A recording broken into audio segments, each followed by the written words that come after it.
Hello everyone. आज हम ईजान एफएफ माय रूड हस्बैंड स्टोरी का नेक्स्ट पार्ट सुनेंगे। Okay, let's start. पिछले पार्ट में हमने सुना था वेन्निंग जाओजान को बोल रहा है, बस पहले हमारा शादी हो जाए, फिर तुम पूरी तरह मेरा होगे। इसके बाद वेन्निंग इतना ही बोला था। तभी वेन्निंग के इन सारे बातों को सुनकर बहुत ज़्यादा घबरा चुका जाओजान रोते रोते कपकपाते वॉइस में बोलता है, ये सब आप क्या बोल रहे हैं? इबू मेरा हस्बैंड है, हमारा शादी हो चुका है, इसलिए आप जो बोल रहे हैं वो कभी नहीं होगा। तो प्लीज़ मुझे छोड़ दीजिए, मुझे घर जाना है। इस बात को सुनकर वेन्निंग बौखला उठकर बोलता है, कभी नहीं, ऐसे कैसे तुमको छोड़ दूँ? तुम्हें पाने के लिए मैंने इतना कुछ किया, अब ये सब मामूली अड़चन के वजह से हार मानकर पीछे हट जाऊंगा तो मेरा क्या होगा? मैं कैसे जीऊंगा? अब तक मैं तुम्हें पाने के आशा में जी रहा था और अब तुम्हारे साथ जीऊंगा। यही मेरा प्लान है, इसमें कोई चेंज नहीं होगा। कोई भी इस चीज़ को बदलने की कोशिश करेगा तो उनको पूरे जीवन के लिए इस दुनिया से ही मिटा दूंगा, चाहे वो कोई भी क्यों ना हो। ईबो अगर आगे आएगा तो उसका हसर भी यही होगा। और आइंदा से ईबो को हस्बैंड बुलाने का भूल मत करना, वरना मैं तुम पर भी गुस्सा हो जाऊंगा और मैं ऐसा बिल्कुल भी नहीं चाहता। तो प्लीज़ बेबी, इस चीज़ को याद रखना, ठीक है? इतना बोलकर मोइनिंग पकड़े हुए हाथ से खुद से जाओजान के सिर को हाँ में हिलाकर मुस्कुराते हुए बोलता है, वेरी गुड, मुझे पता था मेरा बेबी बहुत ओबीडिएंट है, वो मुझे निराश नहीं करेगा। तुम्हारे इन्हीं सारे अदा के वजह से ही तो मैं तुम्हारे प्यार के इतने गहराई में गिर गया।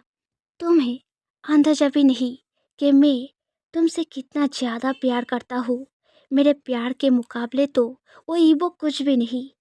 उसने तुम्हें पाकर प्यार किया और मैं तुम्हें ना पाकर भी इतने सालों से तुम्हारे प्यार को अपने दिल में लेकर जीता रहा। उसने तुम्हें हर्ट करने का कोई कसर नहीं छोड़ा और मैंने तुमको पाने के लिए खुद को हर्ट किया। वो सब कुछ किया जिससे एक दिन मुझे तुम मिल सको। वो अपने फैमिली के पैसों से रौब छाड़ता है और मैं तुम्हारे लिए अपनी फैमिली बिजनेस छोड़ के खुद अपने बलबूते पर खुद के पैरों पर खड़ा होकर फिर तुम्हारे सामने आया। इन सभी चीज़ों को देखकर भी क्या तुम्हें नहीं लगता तुम्हें वो ईबो नहीं मैं ज़्यादा डिजर्व करता हूँ? क्या तुम अभी भी अपने दिल में मुझको एक छोटा सा जगह नहीं दे सकते? इस बात को सुनकर जाओजन एकदम से बहुत ही सीरियस वॉइस में बोलता है, नहीं, मैं सिर्फ मेरे हस्बैंड ईबो से प्यार करता हूँ। जब तक मैं जीऊँगा तब तक मेरे दिल में सिर्फ वही रहेंगे। अब चाहे कुछ भी कर ले, मुझे उससे कोई फर्क नहीं पड़ता। तो प्लीज़ मुझे जाने दीजिए। मैं ईबो से कुछ नहीं बोलूँगा कि आपने। चाओचन ने इतना सा बोला था, तभी उसके फेस को पकड़ा ओइनिंग का हाथ बहुत टाइट हो जाता है। चाओजन इस पकड़ के दर्द के वजह से थोड़ा चीख उठकर आंखों से आंसू बहाते हुए ओइनिंग के ओर देखते हुए बोलता है, आपने अभी बोला ना ईबो ने मुझे हर्ट किया, इसलिए वो मुझे डिजर्व नहीं करते। तो फिर आप, जब आप भी वही चीज़ कर रहे हैं, तब आप मुझे कैसे डिजर्व करते हैं सीनियर? इस चीज़ को सुनकर जाओजन के आंखों में आए आंसू को देखकर वेनिंग झट से अपना हाथ हटाकर दर्द भरी वॉइस में बोलता है, सॉरी बेबी, पता नहीं वो कैसे अचानक। मैंने तुम्हें बोला था ना, मना किया था। उस ईबो को लेकर ये सब बोलना बंद करो, वरना मुझे गुस्सा आ जाएगा। क्या तुम्हें बहुत दर्द हो रहा है? रुको, मैं अभी दवा लेकर आता हूँ, फिर सारा दर्द एकदम ठीक हो जाएगा। इस बात को सुनकर जाओजन रोते रोते बहुत ज़्यादा दर्द भरी वॉइस में बोलता है, क्या सच में आप मेरा दर्द ठीक करना चाहते हैं? तो फिर क्या आप मुझे ईबो के पास लौटने देंगे? क्योंकि ईबो के बिना उनसे दूर। जाओजन यही तक बोला था तभी ओनिंग एकदम से गुस्से में बहुत जोर से साउट करके बोलता है, ईबो ईबो और ईबो, क्या तुम्हें उसके सिवा और कुछ भी बोलना नहीं आता? इतना दर्द दिया तुमको, फिर भी तुम उसके लिए इतना पागल क्यों हो? क्या तुम्हें दर्द अच्छा लगता है? अगर मैं भी तुम्हें उसकी तरह हर्ट करने लगूं, तो क्या तुम तब मुझको भी प्यार करने लगोगे? मेरे लिए भी ऐसे तड़पने लगोगे? क्या मैंने तुमसे शादी के लिए परमिशन मांगकर गलत किया?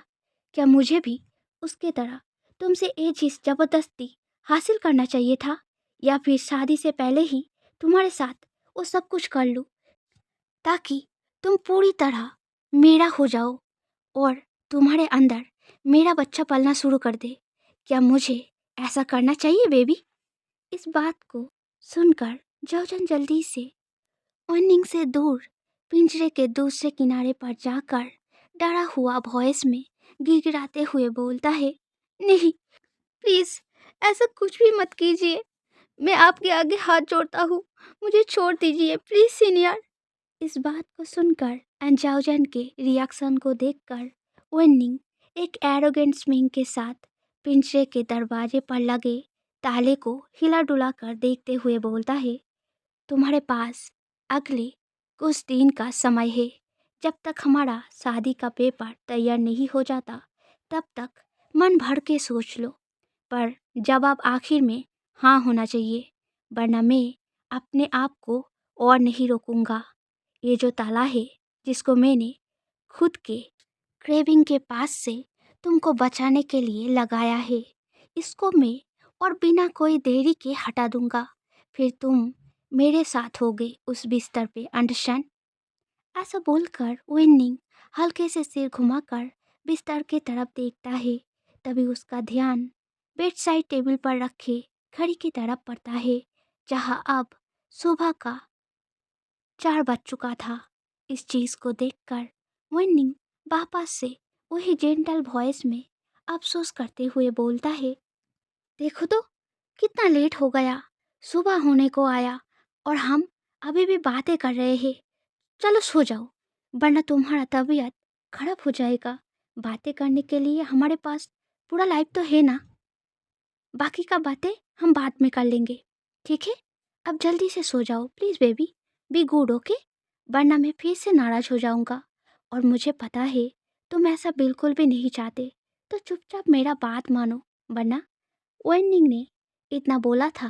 तभी चाओजन घबराते हुए जल्दी से पिंजरे के अंदर गद्दा बिछा के प्रिपेयर किया हुआ सोने की जगह पर जाकर सो जाता है एंड अपने आप को चादर से पूरा कवर कर लेता है। इस चीज़ को देखकर वेनिंग नाखुश होते हुए बोलता है, फेस को मत ढको। इस बात को सुनकर भी चाओजन जैसे सोया था वैसे ही सोया रहता है। तभी वेनिंग हल्के स्ट्रिक्ट वॉइस में धमक लगाते हुए बोलता है, क्या तुम चाहते हो पिंजरे का ताला अभी खुल जाए? अगर नहीं तो चुपचाप फेस को चद्दर से बाहर निकालो अभी। अब इस बात को बोलते ही जाओजन धीरे धीरे फेस के ऊपर से चादर को हटा देता है।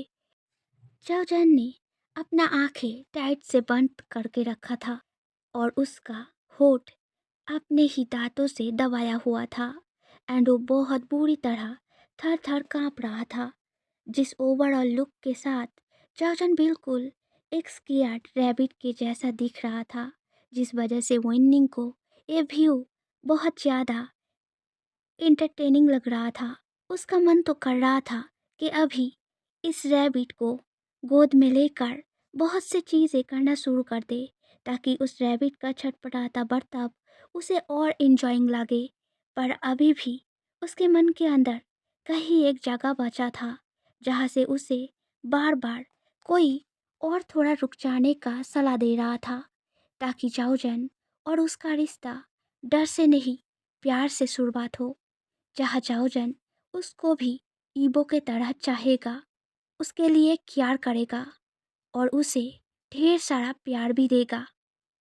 इन्हीं सारे सोच में डूबते हुए वेनिंग वही पिंजरे के बाहर फ्लोर पे चुपचाप जाओजन के फेस की ओर देखते देखते सो जाता है। इसके बाद कुछ दिन बीत जाता है। पर चाओजन किसी भी तरह वननिंग को अपनाने को तैयार नहीं हो रहा था। यहाँ तक वो खाना भी खाने के लिए इनकार करना शुरू कर दिया था। शुरू शुरू के कुछ दिन वननिंग का वो सारा धमक काम तो कर रहा था, पर आहिस्ता आहिस्ता जितना दिन बीतता जा रहा था, चाओजन का सहमापन उतना बढ़ते बढ़ते हाथ पार करने के कगार पर पहुंच रहा था।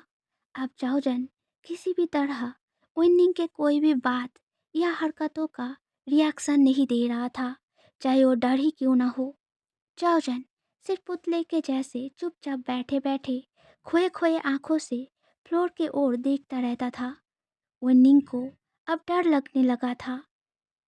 ऐसा चलता रहा तो वो मर जाएगा, पर विनिंग तो ऐसा नहीं चाहता। चाओजन को कुछ हो गया तो विनिंग का सारा सपना, चाओजन के साथ खुशी खुशी जीने का सपना, चाओजन के साथ फैमिली बसाने का सपना, उन सब का क्या होगा? नहीं, ऐसे काम नहीं बनेगा। अब विनिंग को कुछ करना ही होगा। वो और ऐसे चुपचाप बैठे नहीं रह सकता। बाय हुक और बाय क्रूक उसे चाओजन का एक कोशिश नाकाम करना ही होगा। इस सारे बात को मन में ठान कर विनिंग आज पिंजरे का ताला, जिसका चाबी वो ताले को लॉक करने के बाद कहीं फेंक दिया था, ताकि चाहकर भी कभी वो चाओजन की मर्जी के बगैर उसके नज़दीक ना जा पाए। उस ताले को तोड़ के एकदम से पिंजरे के अंदर घुस के चाओजन के पास फ्लोर पे रखा खाने के प्लेट को हाथ में उठाकर उसमें से थोड़ा खाना स्पून में उठाकर चुपचाप भूत के जैसे बैठा चाओजन के होठ के आगे पकड़ के नाराजगी भरी सीरियस वॉइस में बोलता है, खाना खा लो बेबी, वरना मैं सच में अभी तुमको किस करना शुरू कर दूंगा और फिर जबरदस्ती वो सब कुछ हासिल करने में लग जाऊंगा, जिसके बाद तुम्हारा वो ईबो भी तुम्हें स्वीकारने से इनकार कर देगा। जिसको तुम इतना प्यार करते हो, उसके पास जाने के लिए इतना तड़प रहे हो, वही तुमसे मुंह फेर लेगा। क्या तुम वो चाहते हो? अगर नहीं चाहते तो चुपचाप मुंह खोलो। इतना बोलकर विनिंग उस खाने के स्पून को चाओजन के होठ पे थोड़ा सख्ती से प्रेस करता है, ताकि होठ पर दर्द के वजह से ही सही चाओजन का मुंह ऑटोमेटिकली खुल जाए। पर 2-3 कोशिशों के बाद भी ऐसा नहीं होता देख के अब विनिंग बड़े फ्रस्ट्रेटेड हो उठ के एकदम से उस खाने के प्लेट को जमीन पे जोर से फेंक कर फिर चाओजन के सिर को पीछे से टाइटली पकड़ के अपने करीब खींचकर एकदम से चाओजन के होठ पे किस करने जाता है। पर तभी चाओजन विनिंग के गाल पर एक जोर का थप्पड़ लगाता है, जिस वजह से विनिंग का फेस एकदम से टर्न हो जाता है। थप्पड़ के वजह से विनिंग का होठ काट कर वहाँ से खून निकलने लगता है। उसके चीक पर चाओजन के हाथ के 5 उंगली का निशान रेड कलर से हुए पेंटिंग के जैसा क्लियर हो जाता है। विनिंग अपने जॉ को टाइटन करके चाओजन की तरफ ग्लेयर देकर बोलता है, थैंक यू। अब इसके बाद मेरे अंदर जो थोड़ा सा हिचकिचाहट भी था वो भी मिट गया। अब मैं बेझिझक तुम्हारे साथ कुछ भी कर पाऊंगा बिना कोई पछतावे के। Thank you for helping me baby. इतना बोलकर ही विनिंग एकदम से चाओजन को खींचकर उसको उस गद्दे के ऊपर गिरा के फिर खुद उसके ऊपर आकर एकदम से उसके पहने टी शर्ट को फाड़ के फिर उसके नेक एंड सीने पर जबरदस्ती किस करने जाता है। पर करीब जाते ही चाओजन कांटा चम्मच लेकर आगे के ओर पकड़ के वेरी सीरियस वॉइस में बोलता है, मेरे पास मत आइए वरना। इस चीज को देखकर थोड़े देर के लिए रुक चुका विनिंग मुस्कुरा उठ के बोलता है, इतने में ही तुम बात करने लगे? तो फिर क्या सब कुछ हो जाने के बाद तुम सच में मुझे पूरी तरह अपना भी लोगे? अगर ऐसा है तो चलो जल्दी से शुरू करते हैं। मुझे सच में तुम्हारा वो सारा प्यार चाहिए जो सब तुम ईवो पर लुटाते हो। आज के बाद से उन सभी का हकदार सिर्फ मैं होऊंगा। इतना बोलकर ही वेन्निंग जाओजान के पकड़े उस कांटा चम्मच को पूरी तरह इग्नोर करके बड़े तेजी से आगे बढ़ जाता है, जिस वजह से वो कांटे चम्मच का तीनों नुकीला हिस्सा एकदम से वेन्निंग के सीने पर चुभ जाता है। पर वेन्निंग के ऊपर इसका कोई असर नहीं होता। उसके मुंह से तो क्या, यहाँ तक उसके फेस पर भी दर्द का एक सेकंड तक नहीं पड़ा। इस चीज को देखकर जाओजन बहुत शॉक्ड हो जाता है। वो अब पूरी तरह डर जाता है। वो छटपटाते हुए वेन्निंग को खुद से दूर करने के लिए हर तरीके से कोशिश करने लगता है, पर किसी भी चीज का कोई फायदा नहीं हो रहा है देखकर अब जाओजन बड़े जोर जोर से रो उठता है, जिस वजह से उसका सांसें अनस्टेबल होने लगता है और रोते रोते ही कब लेने लगा था। तभी इस चीज को देखकर जाओजन के गर्दन पे गहरा निशान छोड़ता हुआ विनिंग जल्दी से जाओजन के ऊपर से हट के उसको जेंटली जमीन से उठाकर अपने बाहों में संभल कर सीने पे लेन करते हुए बिठाकर जाओजन के सीने पर आहिस्ता आहिस्ता सहलाते हुए बहुत पैनिक वॉइस में बोलने लगता है, प्लीज़ बेबी स्टॉप क्राइंग। देखो मैं कुछ नहीं कर रहा हूँ। आई प्रॉमिस मैं कुछ नहीं करूँगा। प्लीज़ शांत हो जाओ। धीरे धीरे सांसें लेने की कोशिश करो। देखो ओनिंग ने इतना सा बोला था, तभी चाओचन एक आखिरी जोर का सांस लेकर फिर एकदम से बिल्कुल शांत पड़ के वेनिंग के सीने पे ही गिर जाता है। इस चीज़ को देखकर वेनिंग बहुत ज़्यादा घबरा जाके बड़े जोर से क्राइंग वॉइस में चाओजन कह के चीख उठता है। थोड़ी देर बाद वेनिंग के बुलाकर लाया पर्सनल डॉक्टर बिस्तर पर लेटाया हुआ चाओजन का अच्छे से चेकअप करके फिर वेनिंग को वेरी सीरियस वॉइस में बोलता है, ये प्रेग्नेंट है। मुझे नहीं पता ये कैसे पॉसिबल है, पर मुझे लगता है उनका 1 मंथ हो गया है, पर खाना नहीं खाने की वजह से उनका शरीर बहुत वीक हो गया है। ऐसा चलता रहा तो उनका ये बेहोशी खामोशी में बदलने में ज़्यादा देर नहीं लगेगा। सो प्लीज़ पेशेंट का जितना ज़्यादा हो सके ध्यान रखना, ताकि ऐसा कोई नौबत बिल्कुल ना आए। इस हालत में मेडिसिन प्रिस्क्राइब नहीं कर पाऊँगा। सो ओनली टाइम से खाना, फल और जूस के माध्यम से ही पेशेंट के कमजोरी को दूर करना पड़ेगा, ताकि पेशेंट एंड उनका बच्चा बहुत अच्छे से सरवाइव कर पाए। मैंने एक बार मेरे मेडिकल पढ़ाई के टाइम इस चीज़ को पढ़ा था, तो मैं इतना जानता हूँ कि मेल प्रेगनेंसी फीमेल्स के तुलना में बहुत ज़्यादा क्रिटिकल होता है। So you have to be more careful. इतना बोलकर डॉक्टर उठ खड़ा होता है। सारे बातों को सुनकर बहुत उदास एंड सीरियस हो चुका विनिंग डॉक्टर के साथ कुछ इम्पोर्टेंट बात करते हुए रूम से बाहर चला जाता है। तभी बिस्तर पे सोया बेहोश चाओजन उसका एक हाथ पेट के ऊपर रख के फिर धीरे धीरे अपना आंखें खोलता है। उसके फेस पर एक जेंटल ममता भरी मुस्कान झलक उठता है। चाओजन अपने पेट की ओर देखते हुए ही बहुत प्यार से भरी वॉइस में बोलता है, इस बार मम्मा तुमको कुछ नहीं होने देगा। चिंता मत करो, हम बहुत जल्द तुम्हारे पापा के साथ घर चलेंगे, ठीक है। इतना बोलकर चाओजन उठ बैठता है। फिर इधर उधर सिर घुमाकर रूम के चारों ओर कुछ ढूंढने लगता है। तभी उसे बेड साइड टेबल के ऊपर रखा वेनिंग का मोबाइल फ़ोन दिखता है, जो शायद वेनिंग इतने सीरियस मैटर के बीच खुद के साथ ले जाना भूल गया था। चाओजन जल्दी से फ़ोन को हाथ में उठा लेता है। वो फ़ोन को ओपन करने की कोशिश करते ही फ़ोन के स्क्रीन में एक पैटर्न लॉक का पेज दिखाता है। चाओजन थोड़ी देर के लिए थम जाता है, फिर एकदम से पैटर्न्स में उंगलियों से जेट लिखता है, जो कि उसके नाम का पहला वर्ड था, क्योंकि उसे इन दिनों के सारे बर्तावों से बहुत अच्छे से पता चल चुका था कि वेनिंग चाओजन को लेकर पागल है, इतना कि उसके हर एक चीज़ से चाओजन ही चाओजन जुड़ा हुआ है। तो फिर शायद विनिंग ने अपने फ़ोन का पासवर्ड भी चाओजन से जुड़ा हुआ ही कुछ रखा होगा। और सच में हुआ भी ऐसा। पैटर्न में जेट लिखते ही फ़ोन खुल जाता है। चाओजन बड़े खुश होकर कॉलिंग ऐप को ओपन करके ईबो का नंबर डायल करके कॉलिंग प्रेस करके फ़ोन को कान में पकड़कर घबराहट भरी आंखों से दरवाजे के ओर एक बार देखता है। तभी दूसरी तरफ से कॉल रिसीव करके बड़े सीरियस चिड़चिड़ा वॉइस में ईबो बोलता है, हेलो।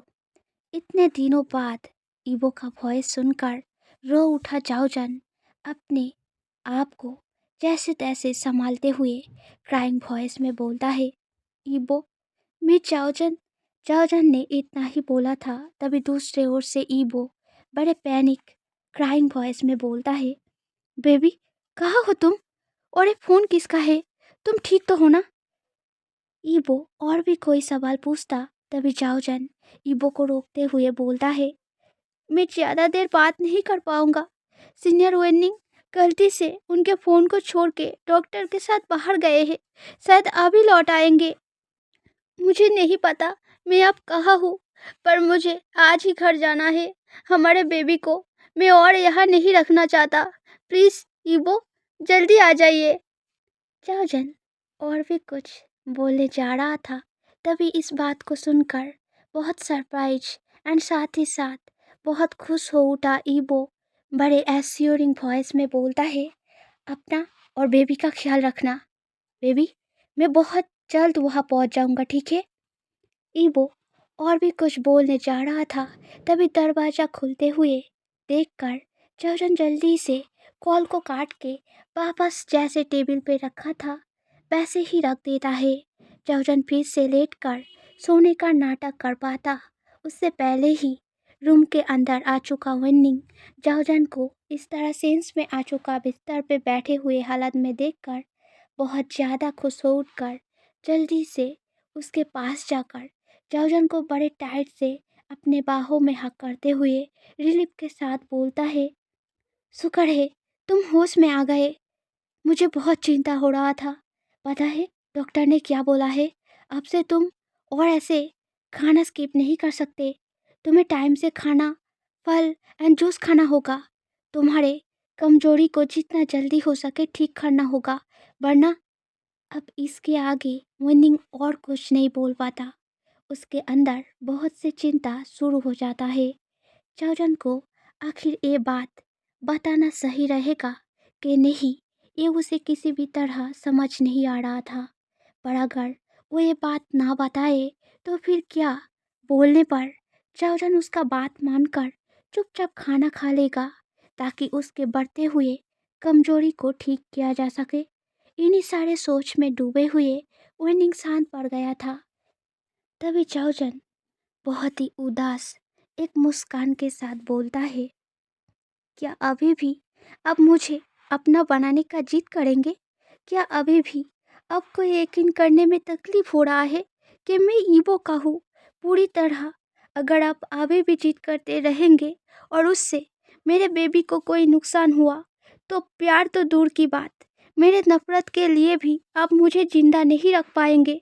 मुझे पता है आप मुझसे बहुत प्यार करते हैं, शायद ईबो से भी ज़्यादा, ये मैं मानता हूँ। पर मैं ईबो से प्यार करता हूँ, वो जैसा भी है मैं उनको वैसे ही प्यार करता हूँ। मेरा सब कुछ सिर्फ उनका है। अब चाहे जितना ज़बरदस्ती क्यों ना करे, ये चीज़ नहीं बदलेगा। और अब तो ये पूरी तरह नामुमकिन है। मेरे बच्चे के रहते आप चाहे भी तो मुझे कभी भी मेरे ईबो से दूर नहीं कर पाएंगे।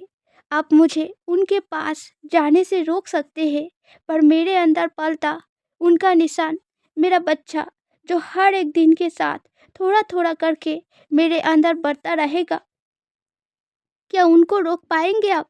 नहीं ना, आप ऐसा नहीं कर पाएंगे, क्योंकि आपको पता है अगर आपने ऐसा कुछ करने का कोशिश भी किया तो मेरे बच्चे के साथ साथ मैं भी मर जाऊंगा। आप मुझे भी गवा देंगे, तो भूल के भी ऐसा कुछ करने का कोशिश भी मत करना। और अभी के अभी इस रूम से निकल जाइए। आपने जो किया है उसके बाद तो मैं आपका परछाई भी मेरे बच्चे के ऊपर नहीं देखना चाहता।